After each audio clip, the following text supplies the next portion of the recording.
নমস্কার, সুপ্রভাত। কেমন আছেন সবাই?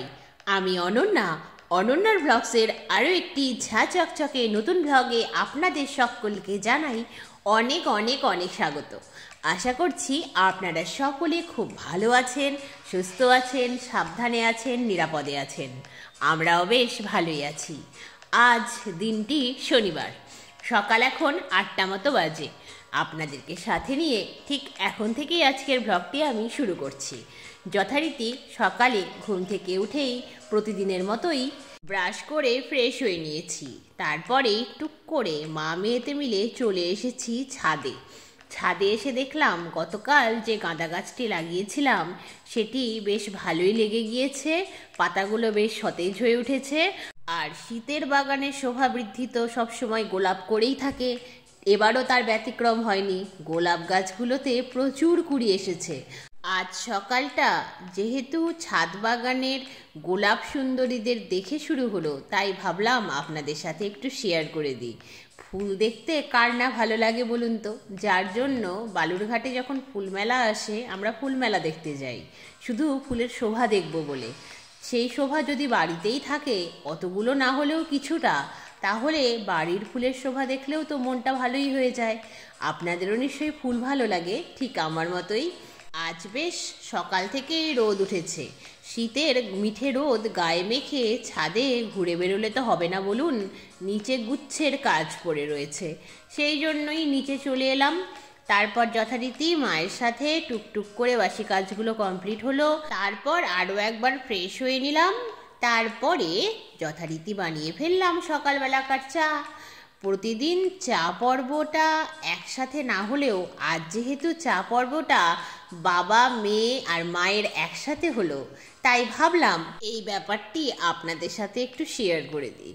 বাবা যদিও খেতে বসলে আগের মতো আর কথা বলে না, চুপচাপই থাকে, কারণ বাবা যেহেতু ডিমেনশিয়ার পেশেন্ট, তার মাথায় যে কি চলতে থাকে সেটা বোঝার ক্ষমতা তো আমাদের নেই। তো যাই হোক, একসাথে বসে এই যে চা পর্বটা মেটাতে পারলাম, এটাই আমার কাছে অনেক কিছু, জানেন। নাই বা গল্প করলো বাবা, মা তো রয়েছে আমার সাথে গুচ্ছের গল্প করার জন্য।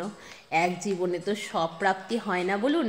যখন আমি বড় হলাম, আমার সেই ছোট্টবেলার বাবাটা হারিয়ে গেল। আর কি করব বলুন, যে বাবার সাথে ছোট্টবেলায় হাজারো খুনসুটি, বাবাই আমার কার্টুন দেখার পার্টনার ছিল, জানেন। অনেকের বাবাই কিন্তু এই সময়টা তার বাচ্চাকে দেয় না হয়তো, বাচ্চার সাথে বসে কার্টুন এনজয় করে না হয়তো, কিন্তু আমার বাবা করতো। বাবা ছিল আমার কালিয়া আর আমি ছিলাম বাবার গব্বর। সারাদিন বলতাম, আবে ও কালিয়া কিতনে আদমি থে। বাবা বলতো সর্দার দো। সেই স্মৃতি আজও স্মৃতির মণিকোঠায় রয়ে গেল। বাবা যে এরকম হয়ে যাবে করোনার পর থেকে আমি দুঃস্বপ্নেও কল্পনা করতে পারিনি, জানেন। আগে আমার যে বাবাটা হাসি মজায় বাড়িঘর মাতিয়ে রাখতো, সেই বাবাটিকেই এখন যদি বেশি কথা বলেন তাহলে সেই জায়গাটি ছেড়েই তিনি উঠে চলে যাবেন। এতটাই পরিবর্তিত হয়ে গিয়েছে মানুষটা। আগের বাবা আর এখনকার বাবার মধ্যে আকাশ পাতাল তফাৎ।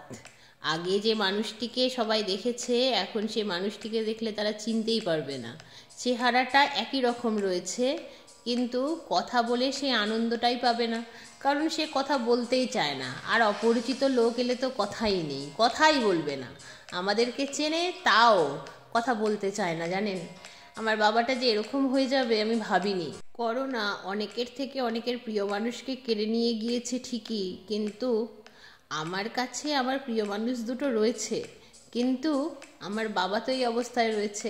আমার বাবার স্মৃতিশক্তিটা কেড়ে না নিয়ে গেলেই চলছিল না, তাই না? কি ভালো ছিল মানুষটা, কত মজাই ছিলাম আমরা।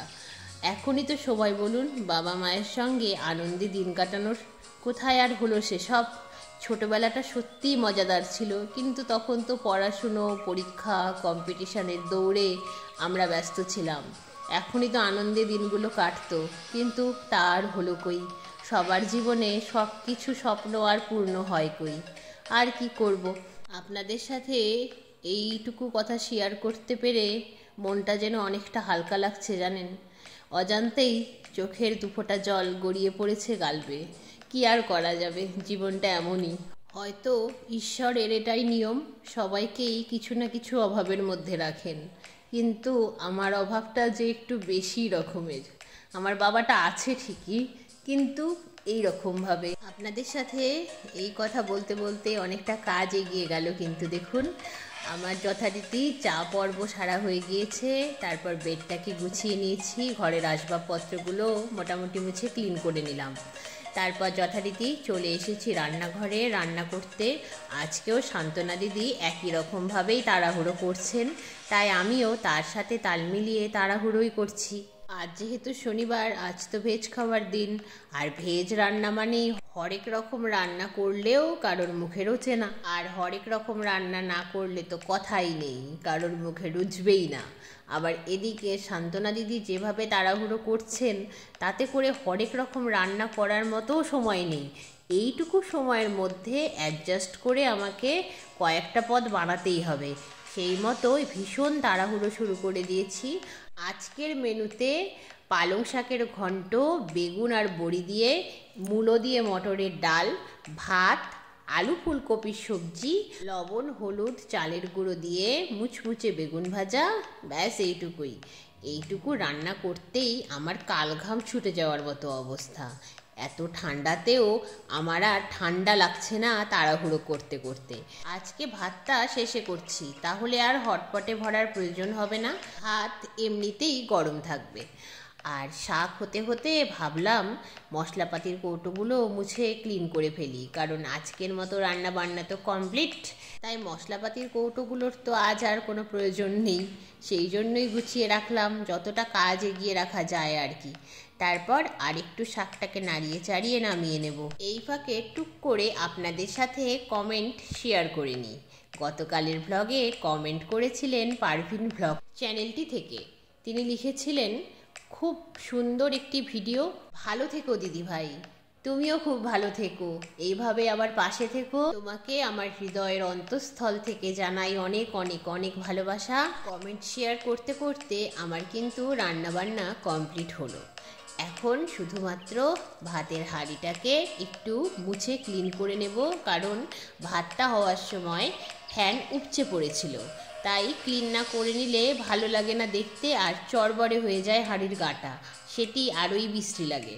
তাই ক্লিন করে নিলাম। তারপর বাবাকে লাঞ্চটা সার্ভ করে দিয়ে গ্যাস আর রান্নাঘর তাড়াহুড়ো করে ক্লিন করে ফেললাম। তারপর চলে এলাম ছাদে।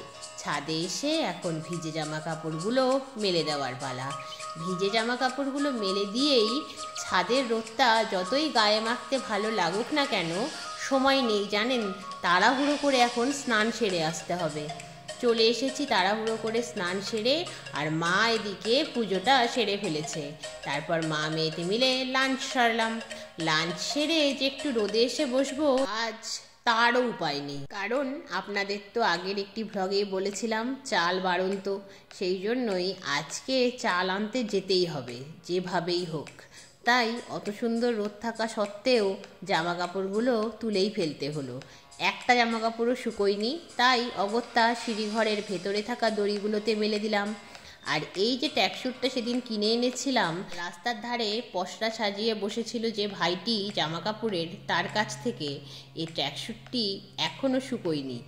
এনেই প্রথমে মা বলেছিল আগে পরার দরকার নেই, আগে কেচে দিই তারপরে পরিস, সেই জন্যই মা কেচে দিয়েছিল, কিন্তু রোদের যেহেতু সেরকম উত্তাপ নেই তাই শুকোয়নি। আজকে আবার প্যান্টটিকে উল্টে রাখলাম, আগামীকাল আবার রোদে দিতে হবে। ভেতরের দিকটা পুরো তুলো তুলো, মানে সোয়েটারের মতো, পরলে বোধহয় ঠান্ডাটি বেশ কমই লাগবে। একটা ভালো জিনিসই কিনেছি, এটুকু বুঝলাম। তারপর যথারীতি নিচে এসে রেডি হয়ে নিলাম। রেডি হয়ে বেরিয়ে পড়লাম বাজারে। বাজারে তো আমাদের উদ্দেশ্য চাল কেনা। আর এদিকে দেখুন, যেহেতু সোমবারে গোপাল পুজো, তাই গোপাল পুজোর হরেক রকমের জিনিস বিক্রয় হচ্ছে বাজারে। আমাদের বাড়িতে তো গোপাল ঠাকুর নেই, তাই মা গোপাল পুজোও করে না, কিন্তু ঠাকুরকে সাজানোর জিনিস দেখলে কার না মন ভালো লাগে বলুন তো, তাই দেখলাম। তারপর যথারীতি চলে এলাম মুদিখানার দোকানে, যে দোকানটি থেকে মা প্রায়শই মুদিখানার জিনিসপত্র কেনে। এখানেই চাল চেক করে নিল, মা বলছে এই চালটি ভালো হবে। শুধুমাত্র আমাদের খাওয়ার চালটি মা নিল এমনটা নয়, তার সাথে মা কেজি তিনেক চিনি আতপ বা গোবিন্দভোগ চাল যাকে বলে সেই চালটিও কিনে নিল। মাঝে মাঝে শীতকালে খিচুড়ি খেলে ভালোই লাগে বলুন। তারপরে কিনে নেওয়া হলো খেজুরের গুড়। শীতকালই তো সময় খেজুরের গুড় খাওয়ার, তাই না বলুন। তারপরে গুড়ের মটকা কিনলাম, তার সাথে কিনলাম বড়ি। কিছু কিছু রান্নায় বড়ি না দিলে সেই রান্নাটি একেবারেই মানায় না, সেই জন্যই বড়ি কিনে নিলাম। তারপর টোটোতে চড়ে বাড়ির পথে। তাহলে আজকের মতো এ পর্যন্তই। আবার দেখা হবে খুব শিগগিরই আপনাদের সাথে অন্য একটি নতুন ভ্লগে। ততক্ষণ আপনারা সবাই খুব ভালো থাকবেন, সুস্থ থাকবেন, সাবধানে থাকবেন, নিরাপদে থাকবেন। আজকের ভ্লগটি কেমন লাগলো অবশ্যই জানাবেন আমাকে কমেন্ট করে। ভালো লাগলে একটি লাইক করে দেবেন। চ্যানেলে নতুন হলে চ্যানেলটিকে সাবস্ক্রাইব করে আমার বন্ধু হয়ে যাবেন। টাটা।